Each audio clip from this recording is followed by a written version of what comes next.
You stated before the Environmental Council of the States on April 13th of this year that, quote, "I can't find one single bit of evidence that we have destroyed an industry or significantly impacted jobs other than in a positive way." That's your quote.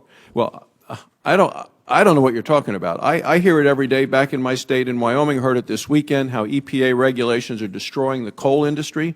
Your regulations are costing jobs. Are you going to tell the laid-off coal miners in Wyoming and West Virginia and Kentucky that you take no responsibility whatsoever for what is happening in coal country? Sir, I think our responsibility is to make sure that when the energy system is shifting as it is in the market today, that we do everything we can to help those communities and those folks be able to cope with a shift in the economy and the energy system that we're seeing. And I'm happy to have any of those conversations if I can be helpful.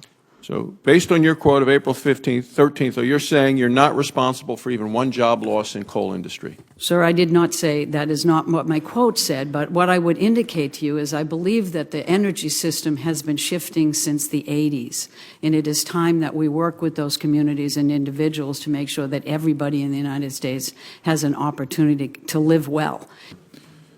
Since we last met, we've had the tragedy of Flint. And Flint is not an isolated circumstance. No. What they did, I hope, is isolated. That is not actively responding to minimize the risk of lead in drinking water. But we know that there is a lot of lead in pipes that lead into people's homes. We know that there is corrosion issues. We know that there is old, inefficient water systems in regards to safe drinking water. And we know that the clean water infrastructure is in bad need of repair, to the tune of, as I said, $655 billion, your own estimates, over the next 20 years.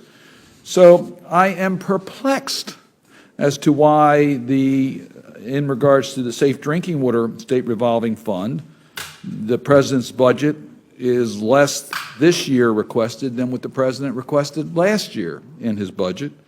And then when you go to the Clean Water State Revolving Fund, the amount that the President requested is substantially less than the amount appropriated in last year's budget, to the tune of about $413 million. That does not seem like a commitment to modernize our water infrastructure. You have a better explanation this year? There are obviously constraints that we have. One is we have to respect the levels that were established in the bipartisan budget agreement.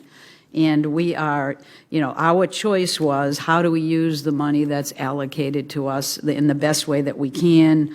There is no question that we have to have a larger conversation about how we fund infrastructure. I think Flint has made that very clear to everybody, but I don't think that that is something that we can identify as a way to fully resolve within the budget constraints of EPA. What you're saying is that the Clean Power Plant will avoid 6,600 premature deaths per year. Yes. Okay. And by contrast, radon causes an estimated 21,000 lung cancer deaths annually in the U.S. It just seems to me that you are not being cost efficient there.